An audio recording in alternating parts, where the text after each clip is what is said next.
చెప్తే 50 కేజీలు దేవునికి ఉండి చెప్పిద్దాం, దేవునికి డబ్బులు పెట్టి ఉండి చెప్పిద్దాం, ఈ 5 కేజీల బంగారానికి దేవునికి కిరాటం చెప్పిద్దాం అన్నాను.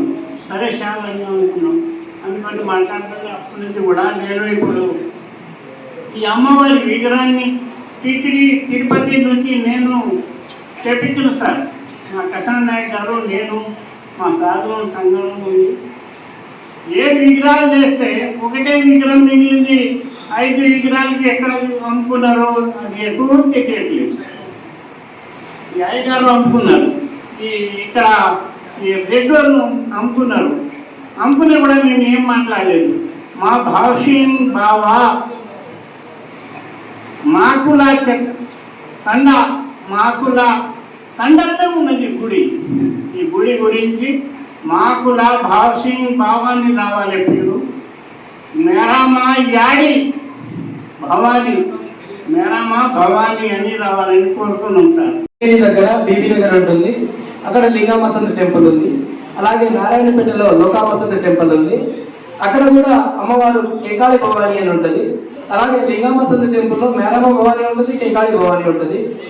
ఆ విధంగా మా యొక్క దేవుడు ఎక్కడున్నా, మా యొక్క బావళిలో గుళ్ళు ఎక్కడున్నా కూడా పక్కన అమ్మవారి గుడి ఉంటుంది. ఆ అమ్మవారి గుడికి మా వాళ్ళు లక్షలాది వేలాది ఆటపోతులను మోస్తారు. దాని ద్వారా మా యొక్క భక్తిని చాటుకుంటాం. దేవుళ్లను భోత్పండాల కార్యక్రమం చేసి మా యొక్క భక్తిని చాటుకుంటాం. అలాగే భవానీ మాతలకు మేము యాటపోతులను సమర్పించి మా యొక్క పూజలు చేసుకుంటాం. యాటపోతులు లేకుంటే కోళ్లను కోసి మా యొక్క పూజలను మేము మొక్కులను చెల్లించుకుంటా ఉంటాం.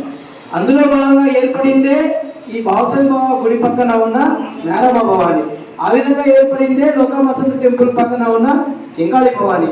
ఆ విధంగా ఏర్పడింది లింగామసంత టెంపుల్ పక్కన ఉన్న కెంకాళి మరియు మేరమ్మ. ఇవాళ జూబ్లీ గట్టి అంటాం, జూబ్లీ హిల్స్ పెద్దమ్మ తల్లి, ఆ దాని యొక్క స్థాపకులు కూడా లంబాడి. అలాగే గోల్కొండ పెద్దమ్మ తల్లి అని చెప్తాం. గోల్కొండ దర్వాజా ముందు ఏదైతే బంజారా దర్వాజా ఉందో దాని ముందు మేరమ్మ భవాని గుడి కట్టి పెట్టింది కూడా మేమే. అంటే గోల్కొండ పెద్దమ్మ తల్లిని కూడా ఈరోజు మా జాతి పేరు కనుమరుగు చేసి దాన్ని పెద్దమ్మ తల్లిని చేయడం జరిగింది. అలాగే దండూరి మైసమ్మ అని చెప్పేసి ఇక్కడ నిమ్మికల దగ్గర చెప్తా ఉంటాం. అది మా యొక్క దండూరు మేరమ్మ యాడి దాన్ని మైసమ్మ చేసేసారు. అలాగే మా యొక్క కడతాల్ మండలంలో ఉన్న కడతాల్ మైసమ్మ మైసిగండి అని చెప్తా ఉంటారు. అది కూడా కడతాల్లో కెంకాళి భవాని మా భవాని. ఇలాగే చాలా క్షేత్రాలలో మా యొక్క భవానీ పేర్లను మారుస్తూ ఉన్నారు. దీన్ని తప్పకుండా రాష్ట్ర స్థాయి ఒక సమావేశంలో రాష్ట్ర స్థాయి కార్యక్రమంలో తీసుకొని లంబాడీల ఆత్మగౌరవ సదస్సుని రేపు నిర్వహించబోయే లంబాడీల ఐక్య వేదిక లంబాడీల ఆత్మగౌరవ సదస్సు మరిపడ మాకుల తండ అంటే మా లంబాడీ కుల తండ.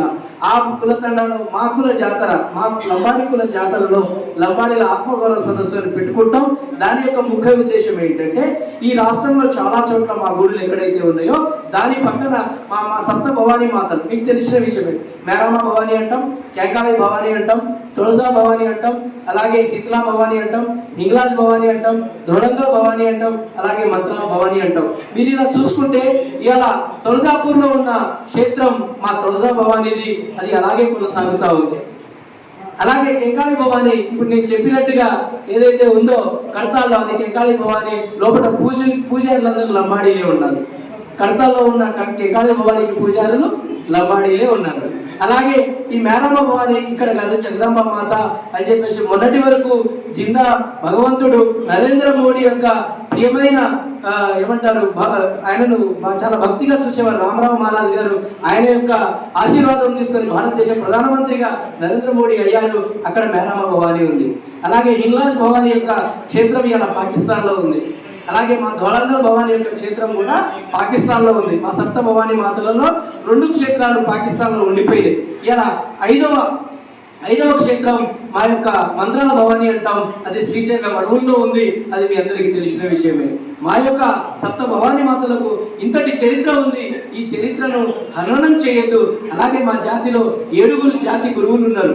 మీకు తెలిసిన రాజా భోజ్, తర్వాత పృథ్వీరాజ్ చౌహాన్ సమయంలో 11వ శతాబ్దంలో దేవాగురు, 12వ శతాబ్దంలో గవాలియ బాపు, 15వ శతాబ్దంలో హాతీరామ్ మహారాజ్ కలియుగ వెంకటేశ్వర స్వామితో అడుగున్న మా యొక్క కలియుగ వెంకటేశ్వర స్వామితో అడుగున్న మా భక్తుడు మా హాతీరామ్ మహారాజ్. అలాగే ఈ మేనమ్మ భవాని యొక్క ఏదైతే భక్తికి పాత్రుడయి ఆమె యొక్క మన్ననలు పొంది ఈ తెలంగాణ రాష్ట్రంలో జాతిని ఒక ఏమంటారు చేంజ్, ఒక ఉద్యమం తీసుకొచ్చాడు, ఒక విప్లవం. సంచాలులుగా ఉన్న ఈ జాతిని తండాలలో సెటిల్మెంట్ చేయడం జరిగింది. ఆ తండాలు ఇలా తండా పంచాయతీలు అయినాయి. కేసీఆర్ గారికి చాలా ఈజీ అయిపోయింది మా తండాలను సపరేట్గా తండా పంచాయతీలు చేయడం. ఆ విధంగా ఒక గొప్ప మార్పును తీసుకొచ్చిన సంఘ సంస్కర్త, నాయకుడు, యుద్ధ వీరుడు మా యొక్క సద్గురు సేవాలాల్ మహారాజ్. అలాగే ఇప్పటి మొన్నటి వరకు ఈ యొక్క బంజారాల ఏదైతే సాంస్కృతిక వైభవం ఉందో, ఏదైతే ఏమంటారు మన యొక్క భక్తి ఉద్యమం ఉందో దాన్ని నడిపింది మా యొక్క రామరావు మహారాజ్ గారని తెలుపుతూ, ఇవాళ లోకామసంత టెంపుల్ అలాగే లింగామసంత టెంపుల్ ఇవాళ ఇక్కడ లోకామసంత టెంపుల్ నారాయణపేటలో ఉంది.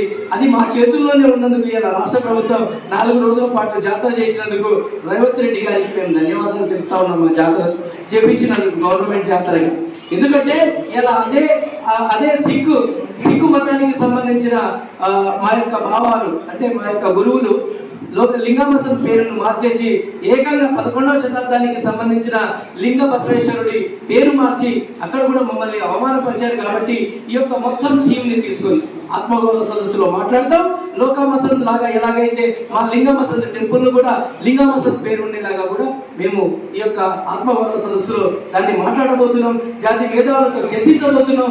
జాతి యొక్క నాయకులతో మేళోముద్రం చేయబోతున్నాం అని చెప్పేసి తెలియజేస్తూ మాకు అవకాశం